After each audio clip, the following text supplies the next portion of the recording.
Įspūdingas rezultatas, kurį pasiekėme naudodami šį metodą. Sąžiningai, tai vienas iš galingiausių metodų, kuriuos esu kada nors naudojęs, kai reikia dauginti augalus tiesiog įsmeigiant šakelę į žemę ir nenaudojant jokių cheminių hormonų. Iki šiol tai tapo vienu iš metodų, kurį labiausiai rekomenduoju kanale, ypač jei nori pradėti dauginti ar klonuoti vaisinius, dekoratyvinius ar bet kokius kitus augalus. Šiandien pažiūrėsime vaizdo įrašą, kuriame paaiškinsiu, kaip tai darydavo senovės romėnai visiškai natūralų, ekonomišką ir itin veiksmingą metodą. Ir parodysiu tau viskas žingsnis po žingsnio, nieko nepraleisdamas. Taigi pasimk užrašų knygelę ir užsirašyk, o jei kils kokių klausimų, klausk čia apačioje. Pradeda. Šiam metodui mums prireiks labai nedaug dalykų ir visi jie visiškai natūralūs. Pirmiausia, mums reikės vazonėlio arba puodo su geru drenažu. Ir kad liktume ištikimi senajam metodui, naudosime keraminį indą, tokį, kokius naudojo romėnų laikais. Taip pat mums reikės alavijo ir česnako. Šie du yra neprivalomi, bet labai rekomenduojami, nes veikia kaip natūralūs stimuliatoriai ir padeda apsaugoti uglį nuo bakterijų ir patogenų, lygiai taip, kaip darydavo senovės romėnai. Be to, mums reikės malto cinamono, plonos šluostės arba lengvos permotamos medžiagos, kuri praleistų šviesą, bet neleis tiesioginiams saulės spinduliams kristi ant augalo. Taip pat mums reikės vandens ir purkštuvą, kurį naudosime vėliau. Ir galiausiai naudosime ūglius. Šiuo atveju pasirinkau 3 augalus, kurie buvo labai paplitę senovės Romoje – citrinmedžio ūglį, bugenvilijos ūglį ir rozmarino ūglį. Su tuo padarysime gana tikslų atvaizdavimą, kaip jie dirbo tais laikais. Viskas natūralu ir viskas pidu. Kai jau turime visas medžiagas, pirmiausia, ką padarysime, paruošime indą. Imame savo molinį arba keraminį vazoną ir pradedame jį pildyti žeme. Šį metodą būtų galima atlikti su durpėmis ar smėliu, bet kadangi norime kuo labiau priartėti prie romėniško metodo, naudosime paprastą žemę, kaip buvo daroma anksčiau. Užpildome indą maždaug iki pusės, gal šiek tiek daugiau, priklausomai nuo ūglio dydžio. Svarbiausia, kad kai įdėsime šakelę vidun, antžeminė dalis liktų žemiau indo krašto, nes vėliau viską uždengsime skudurėliu ir ji neturi per daug išsikišti.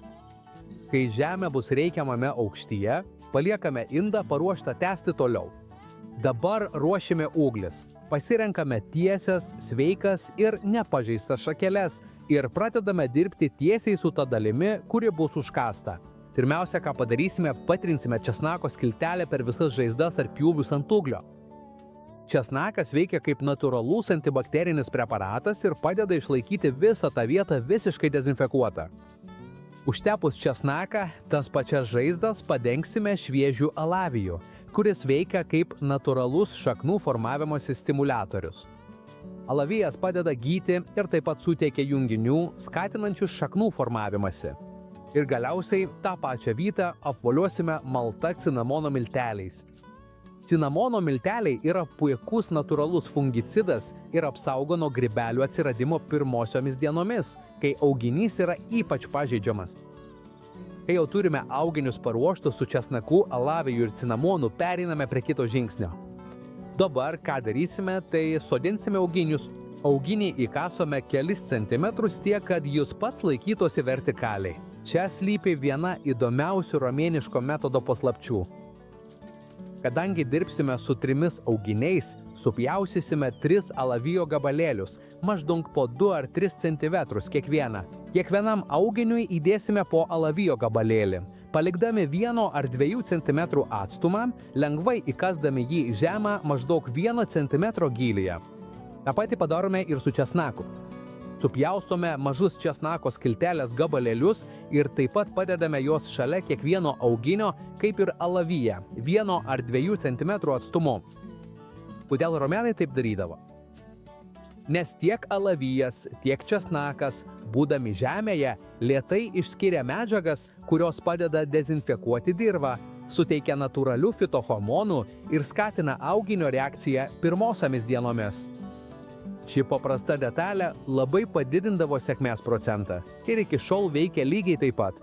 Pirmiausia, lengvai apipurkšime auginius ir substrato paviršių naminiais fungicidais, kuriuos šiek tiek vėliau šiame vaizdo įraše paaiškinsiu, kaip pasigaminti. Tas pradinis drėgnumas kartu su tuo, kurį jau turi peti žemė, bus daugiau nei pakankamas. Daugelis žmonių daro klaidą per daug laistydami ir dėl to substratas tampa permirkęs. Kai taip nutinka, šaknys negauna reikiamo deguonies, kad tinkamai susiformuotų ir įsišaknyjimas nepavyksta. Todėl pakanka tik savaitinio apipurškimo. Laistytume labai švelniai tik tuo atveju, jei naudojama žemė būtų visiškai išdžiūvusi. Po to paruošiame audinį. Paimame skudurėlį, pamirkome jį vandenyje su žiupsneliu cinamono, nusunkėme ir uždedame tik ant viršutinės indo dalies. Ir viskas. Tas drėgnas skudurėlis palaiko pastovią drėgmę ir romėnai tai puikiai suprato. Jie žinojo, kad drėgmės palaikymas aplink uglį labai padidina sėkmės tikimybę, nes apsaugo nuo dehidratacijos ir sukuria tobulą aplinką šaknims formuotis. Toliau, kaip darydavo senovės romėnai. Uždengiame viršų lenta ir paliekame vazoną idealiai pusiau pavėsyje savaitei. Praėjus tai savaitei nuėmėme lentą ir pakeliame audinį. Labai tikėtina, kad jau pradėsime matyti, kaip alavijo gabalėlis traukiasi ir kaip česnakas taip pat mažėja. Tai ženklas, kad jie išskyrė savo medžiagas į substratą. Pasinaudojame progą patikrinti, ar nėra pelėsio ar kokių nors keistų grybų. Kai viską patikriname, vėl nupurškėme naminį fungicidą ir vėl uždengiame audiniu, bet šį kartą be lentos. Nuo šiol tiesiog paliekame indą toje pačioje vietoje, visada su netiesioginė šviesa. Nupurškę uglį, taip pat nupurškėme ir viršutinę audinio dalį, kad išlaikytume pastovią santykinę drėgmę. Tai padeda išvengti problemų su grybais ir palaiko tobulą mikroklimatą, kad įsišaknyjimas vyktų be pertraukų. Dabar ruošiame natūralų fungicidą iš cinamono. Tai labai paprasta. Imame indą su litru vandens ir įdedame nedidelį kiekį, tiesiog žiupsnelį cinamono. Gerai išmaišome, kad viskas tinkamai susimaišytų ir kai viskas bus vientisa, perkošiame per ploną audinį arba kavos filtrą. Tai svarbu, kad neliktų kietų dalelių, kurios galėtų užkimšti purkštuvą. Kai mišinys jau perfiltruotas, supilame jį į purkštuvą ir viskas paruošta.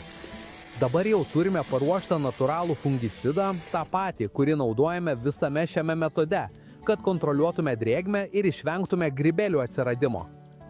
Na štai, pagaliau atėjo momentas, kurio visi laukėme. Po to, kai atlikai visus žingsnius taip, kaip tau paaiškinau, išlaikiai tinkamą drėgmę, švelnę šviesą ir kruopščiai laikėsi romėniško metodo, ateina atlygis. Jei viską padarėme teisingai, maždaug po 5-6 savaičių auginiai pradės leisti stiprias, sveikas ir visiškai baltas šaknis, kaip tas, kurias tau dabar rodau. Žiūrėk, kokia nuostabi. Neįtikėtina, kaip toks senas metodas vis dar gali taip puikiai veikti ir šiandien. Tai itin paprasta sistema, stebėtinai veiksminga ir svarbiausia, metodas, kurį kiekvienas gali pakartoti namuose be chemikalų, be sudėtingumo ir neišleidžiant pinigų.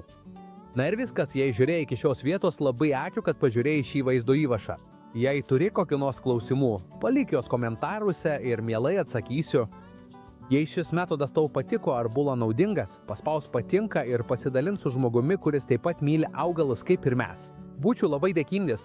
Didelis apkabinimas ir pasimatysime kitame vaizdo įraše.